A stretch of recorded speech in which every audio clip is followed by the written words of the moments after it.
I have a script for this one. It's pretty thick, so let's do this crap. Halloween. One of the most iconic and influential slasher franchises. Halloween. One of the most convoluted and confusing in the genre.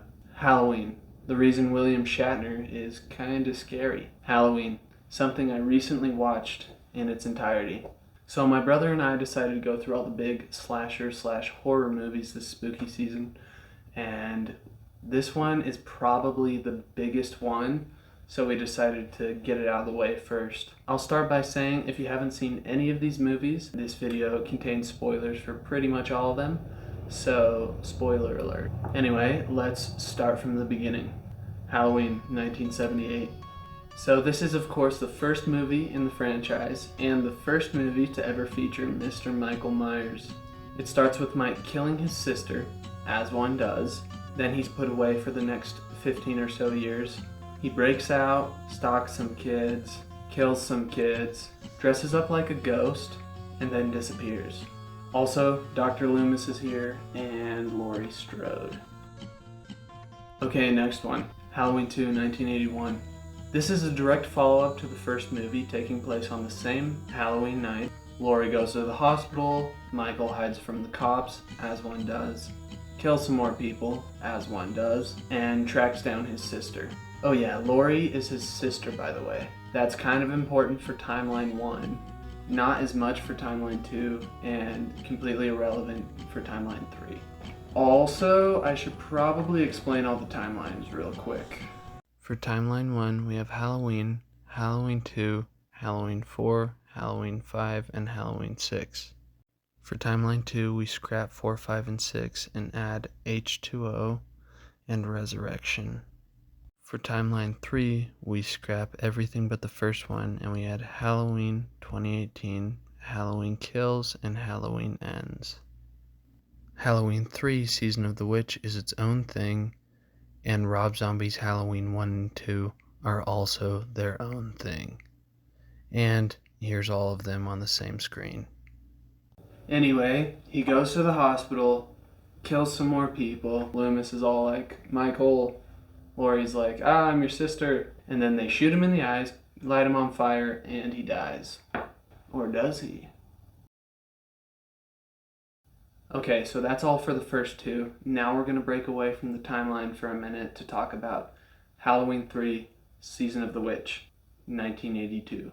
So this one has nothing to do with the other movies. It was an attempt to turn Halloween into an anthology, but it wasn't received very well. And so every movie after this scraps the whole anthology thing and continues telling Michael's story. Anyway, Season of the Witch is absolutely crazy. It stars Tom Atkins as Dr. Daniel Chalice, aka Dreamboat McGee, and Stacey Nelkin as Ellie Grimbridge. We open this movie with Harry Grimbridge, played by Al Berry, being chased by a mysterious man in a suit. He finds his way into a gas station to get some help. And the attendant there, played by Essex Smith, really wants to help, but he's a widow scared. Harry ends up getting his head crushed by the mysterious man, and our time with him comes to an end. We then cut to Daniel arriving home from the emergency room with some Halloween masks for his kids. Unfortunately, it's a little too late because his wife has already gotten their kids the newest, the coolest, the grooviest Silver Shamrock Halloween 3 Season of the Witch masks. Happy, happy Halloween, Halloween, Halloween, happy, happy Halloween, Silver Shamrock. Say that 10 times fast. Also, I'm pretty sure him and his wife are separated, but it doesn't really get into that, so I'm not 100% sure. Also, whatever channel their kids are watching is playing the original Halloween movie, which is a cool Easter egg, but I think those kids might be a little too young to be watching it. Anyway, Ellie, the daughter of Harry, who is the man we previously saw getting his head crushed at the gas station, she has some suspicions that there's something more crazy and sinister going on with everything surrounding her father's death.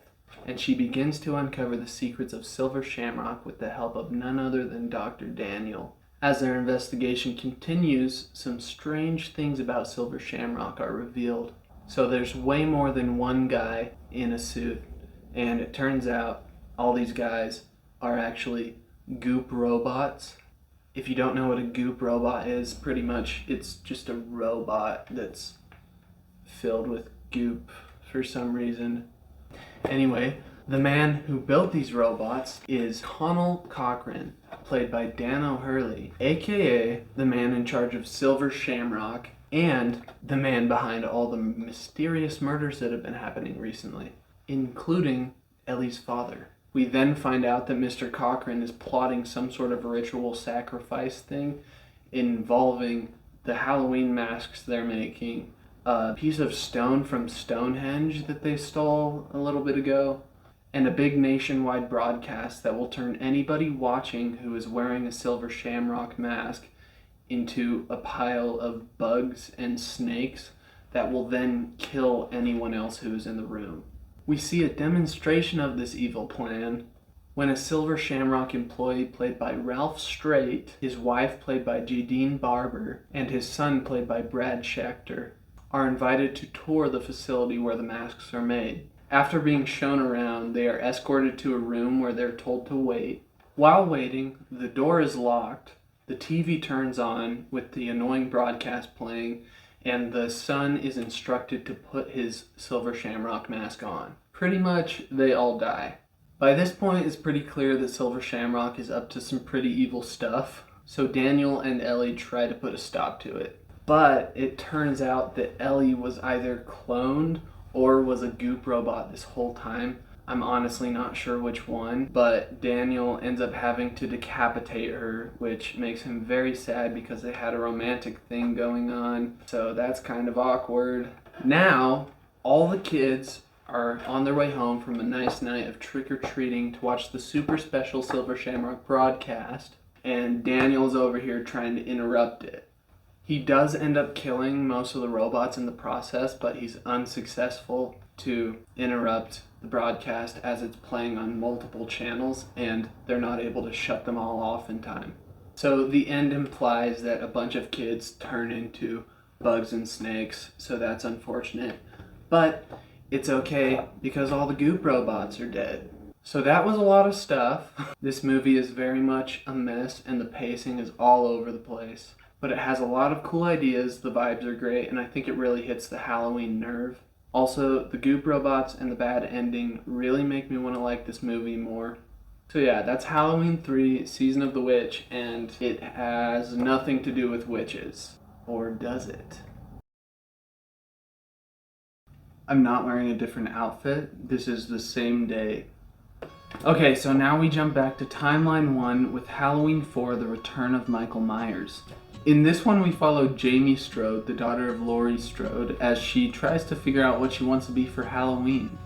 Also, we are introduced to her foster family, the most important member being Rachel, her foster sister. And the reason she's living with a foster family is because, well, Laurie is dead. Yeah, she's dead, and they didn't even show her death. They didn't even show it. Let's have a moment of silence for Laurie. Okay, so Michael is back, and he has some weird obsession with killing members of his family, which may or may not have something to do with a cult that cursed him when he was a baby. It probably has nothing to do with that. But if you don't remember, Laurie was Michael's sister, making Jamie Michael's niece. So, he's after her now. Then we see Michael kill some people, and he tries to kill some other people, and also Loomis is back, and his face is messed up. Rachel's pretty cool in this one, 10 out of 10 foster sister. And of course we have some fun scenes with Jamie and Michael and Loomis, and then at the end Michael gets shot a crap ton, which was pretty cool. And in case anyone was wondering, this one also takes place on Halloween. So that's pretty much all I have to say about The Return. It's a solid installment in the franchise, and I think if you're a fan of Goosebumps, you'll probably enjoy this one. Alright, next one. Halloween 5, The Revenge of Michael Myers. Halloween 5 kind of blends with the fourth one a little bit, and they're very similar movies, but the big differences are Jamie is mute for pretty much the whole movie. Rachel, she gets freaking murdered at like the beginning of the movie and nobody talks about it. So let's have a moment of silence for Rachel. And now that Rachel's dead, her best friend kind of takes her place in that supporting female character sort of thingy. It's a little odd that she just kind of takes that, I guess, spotlight and everybody just forgets about Rachel. And also there's an epic barn party. Then we see Michael kill some more people, as he does, but he's eventually taken out by Loomis, I'm pretty sure, and taken away somewhere.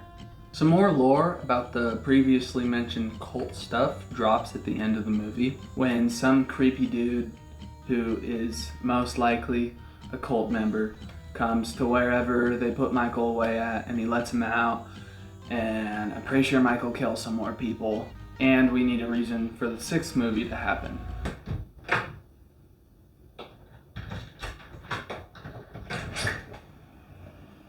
You interrupted. I'm so sorry.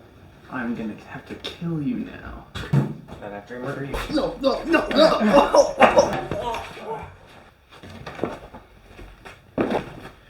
Alright, where were we?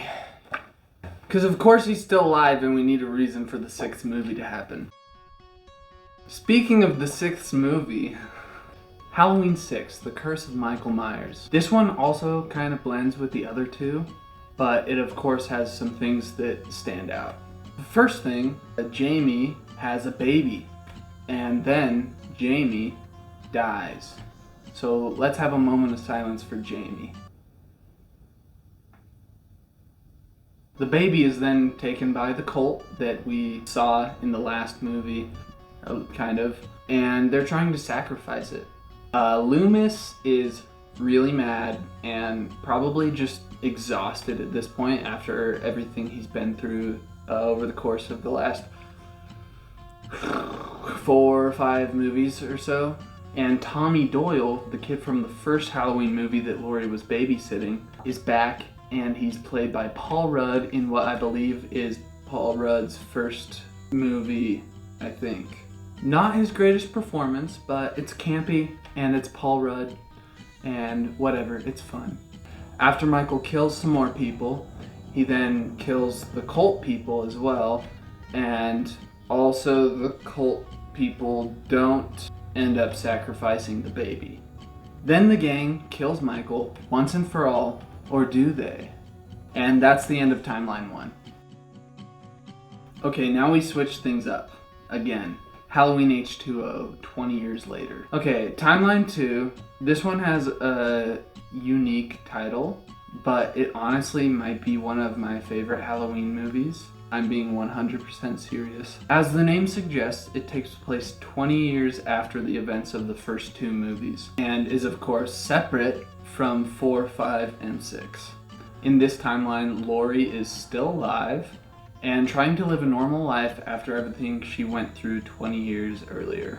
And I believe she also changed her name, so she's really trying to forget, but she's always prepared in case something with Michael happens again. Spoiler alert, something happens. Between the 20 years of the first 2 movies and this one, Laurie has a son, and she became a high school teacher at what I believe is some private school somewhere in California. Also, Loomis is dead, and Michael is still on the hunt for Laurie. Long story short, he finds her at the school, kills some people, and it's just a fun watch. I very much recommend H2O. I know a lot of people probably would not say that, but I think it's a good Halloween movie. Side note, how does Michael know how to drive? We see him driving in multiple movies, but if he was put away when he was like 6 years old or however old he was, how does he know how to drive? He drives a lot in H2O. He drives in the first one. He drives in probably every movie he's in. Maybe not, but he drives a lot. I don't know who taught him. Somebody please tell me. I would really love to know. Moving on. Halloween Resurrection. I genuinely was not paying attention when we watched this movie. I was editing a video. But if you want to know about the actual movie, what happens, whatever, I'll have my brother Aiden's video linked in the description. and you can go check that out because he actually talks about it. Moving on. Now, I think I forgot to say it, but that was the end of Timeline 2. Now we are in Timeline 3, starting off with Halloween 2018. So this one takes place 40 years after the first movie, and just the first movie. That's the only one of the previous movies that is canon in this timeline. And we follow Auri, who is old, her daughter Karen, and then Karen's daughter, who I honestly should probably know her name, but I forgot to write it down. Allison Is kind of the main character of this movie. It's kind of a lot like the first Halloween movie. Michael escapes and he goes back to Haddonfield and starts killing people.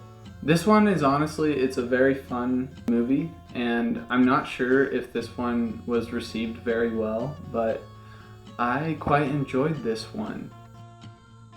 I also very much enjoyed Halloween Kills. This is a direct sequel to Halloween 2018. Much like Halloween 2, it takes place on the same Halloween night. The town is kind of going crazy, a bunch of people are dying, and so they get a posse together to go kill Michael, led by none other than Tommy Doyle. This one, he is played by the guy from The Breakfast Club, Anthony Michael Hall or something. I think that's his name. Anyway, this is a really fun movie. Lots of solid kills, so that's fun. But yeah, Halloween 2018 and Halloween Kills, they're pretty good. And now, the last movie in Timeline 3, Halloween Ends. And boy oh boy does it end in this one. We open this movie with one of my favorite scenes in any horror movie ever. A kid falling over the banister and dying. I don't know if that scene is supposed to be funny, but it is one of the funniest things.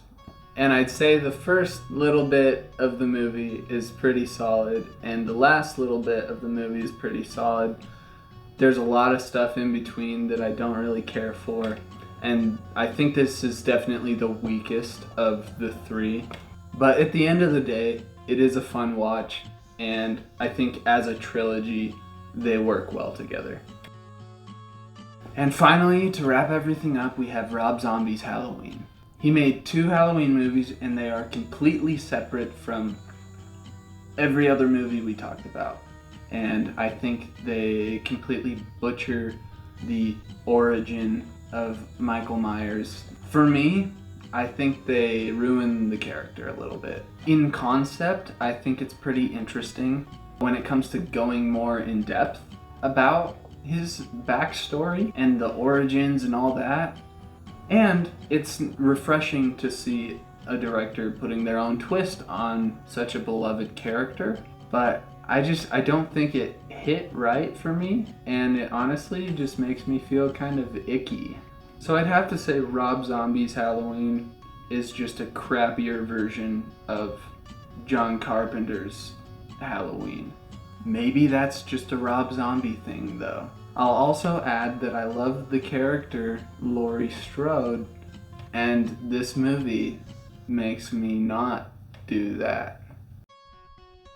The second Rob Zombie Halloween, it feels like Rob Zombie is kind of doing the same thing he did with the first one, making a crappier version of an existing Halloween movie. Also, when we were watching this, we turned it off halfway through, because it was just that bad. So, with that being said, can I really say I watched every Halloween movie? Maybe not. Anyway, if you've made it to the end of this video, thank you so much for watching, and if you disagree with any of my takes, I don't know, I'd love to hear what you think of some of these movies. I know some of them I probably gave them a harder time than other people do. I'm sure many people probably love the Rob Zombie Halloween movies, and that's great. I wanted to like them more. And I'm pretty sure most people don't like H2O, which I completely get, but that one was great, man. So, of course, let me know in the comments what you think of the Halloween movies. If you haven't watched any of them, go watch them, because it's just a fun thing to do. And, of course, I hope you have a wonderful day and a wonderful Halloween season. If you've enjoyed this video, don't forget to give it a like and subscribe. And I will see you in the next one. Yeah, and one last thing. He's right behind you.